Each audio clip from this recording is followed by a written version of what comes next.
So if there's one thing that I really can't stand about conversations in the modern era, it's how obsessed everyone is with being polite, with being nice, with being a good person. And I think there's one thing that you can do to immediately improve the quality of your conversations, something I've used many, many times this year since I've learned about it, to have more exciting and lively conversations, to just have more fun. And that's to be more selfish with your conversations, to focus more on yourself and your own enjoyment than the enjoyment of the other person. So what do I mean by this? So I think ever since we were young, we've been taught that politeness is king in conversation. To make the other person feel interesting, to listen attentively, to ask them loads of questions. Like, these are the things you would do when meeting someone new for the first time. It's what people do with me. They ask me loads of questions, things like where am I from, what my hobbies are. A good number of people do this. And they listen. And they try to show me a level of courtesy in conversations. Because conversation is it's a two-way thing, you know. You have to express interest in them. But the thing is, this is just textbook small talk.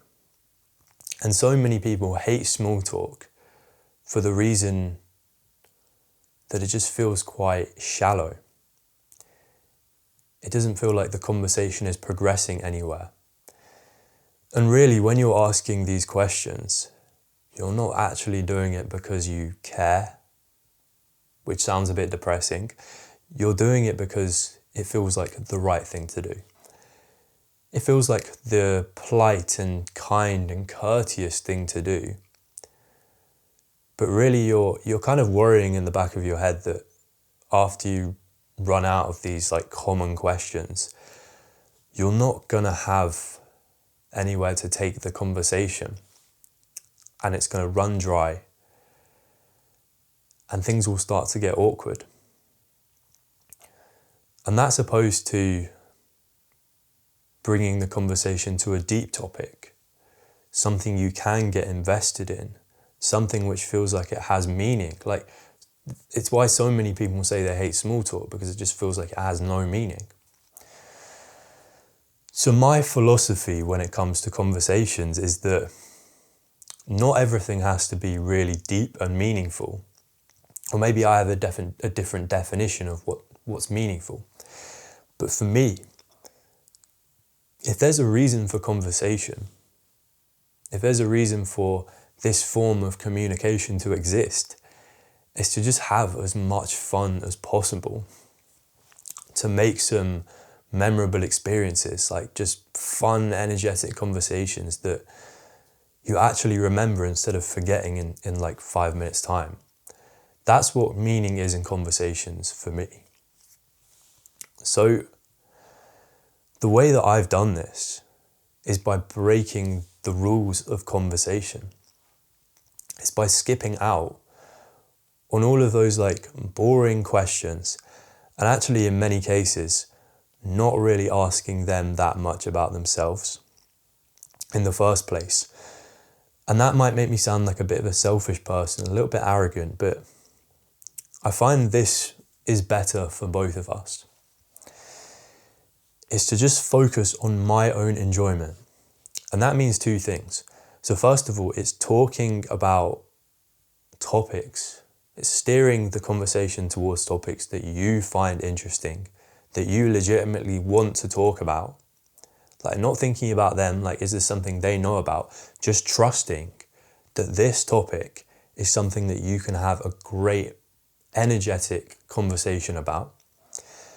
And the reason for that is wholeheartedly, I think that you could make the most boring topic in the world, bird watching. I don't know, you get those people who go out like train spotting, like looking at the different types of trains. Shit sounds mind-numbingly boring, but if you come across the right person, the person who can talk about that topic with just enough passion, I think they can make that boring topic come across as the most interesting thing in the world. If you're passionate about something, if you have that like deep love for a subject, something which you could just talk about for hours non-stop, then that passion will end up transferring to the other person. It will be engaging to them. Like I have these topics, like for me, it's going to sound geeky, but I used to talk to all my old girlfriends just about like Marvel superheroes and shit. Not even just the films, like the comics and shit like that. I've been geeking out over these comics and like telling my girlfriends about like all the different Spider-Man villains and shit like that. Shit that like no one would ever like think it's a good idea to talk to a girl about superheroes. But I remember I like walked in on one of my girlfriends like watching a YouTube video about these like Spider-Man villains in particular. And I asked her, what are you doing? And she said, like, I was just trying to learn about it because I wanted to like take part in the conversations with you because like I just enjoy hearing you talk about it so much. It's the same shit with like sports and football. Like I've won over people who don't care about football in the slightest. They think it's boring. It's just like a bunch of grown-ass guys like kicking a ball around the field. It's stupid. I felt like that about football at one point.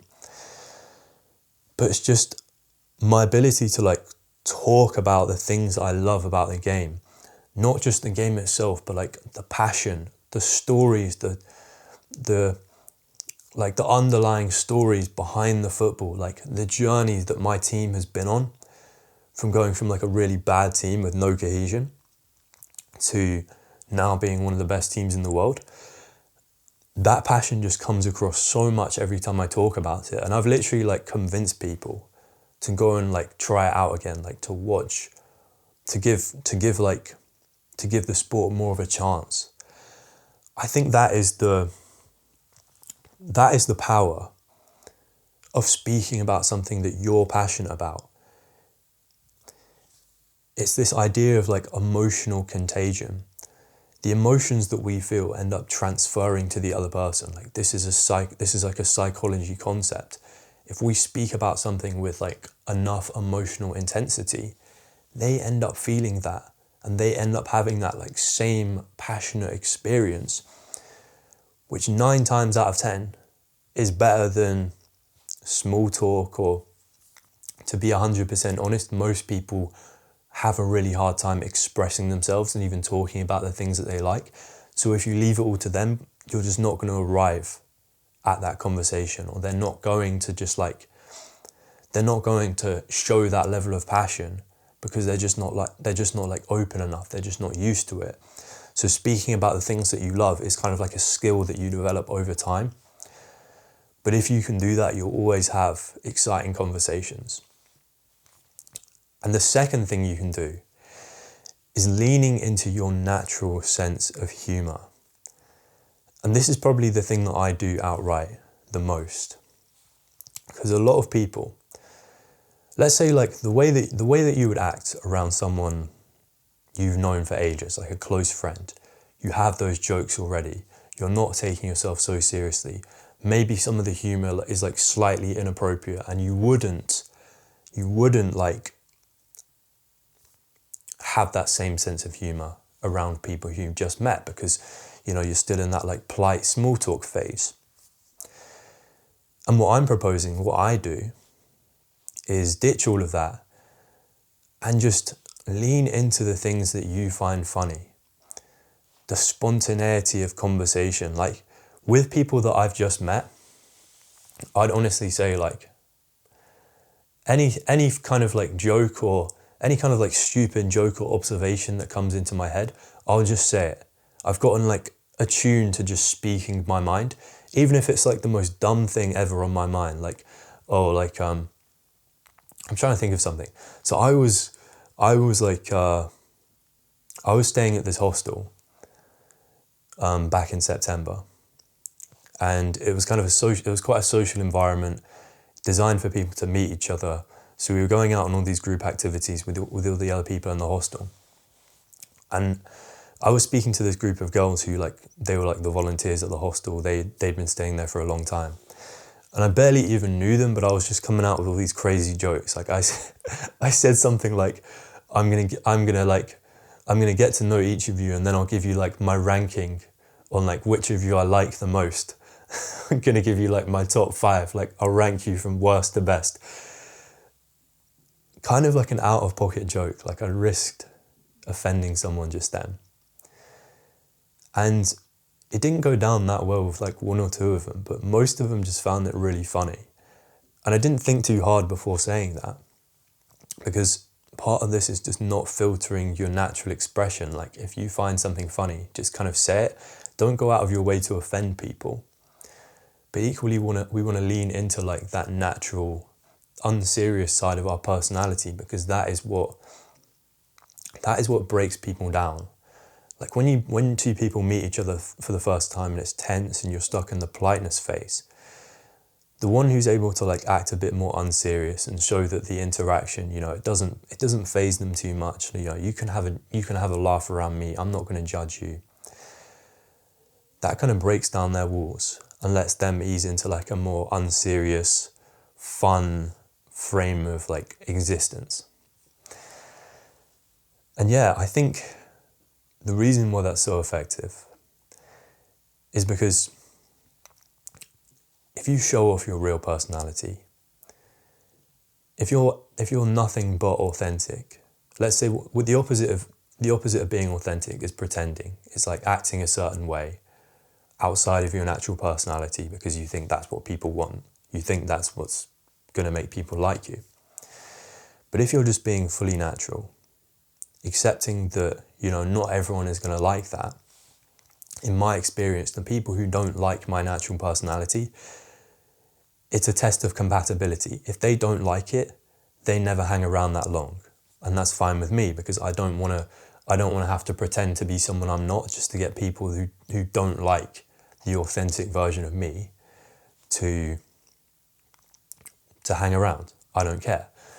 But the people who do resonate with my actual personality, who find that like goofy sense of humor that I have built in, who find that funny, the ones who like that, they are going to stick around. And they'll know even faster that I'm someone that they can get on with, that I'm someone who they could potentially be friends with. And I don't have to expend energy on winning people over who aren't going to like me. And that's honestly like one of the biggest cheat codes for life. It's just not filtering your natural personality up to a point. Like the point isn't to offend people, but if your sense of humor is slightly edgier, then I'd honestly say lean into that. Like there are some contexts where it might not work the best, but in social situations where no one is like forced to hang around with each other, it's fine. It's perfectly fine. So yeah, remember, I mean, you can choose to listen to me or not, but I think the purpose of conversations is to just generate as much fun for yourself as possible. And that makes life just so much more enjoyable in general. But yeah, that's all, man. See you in the next one.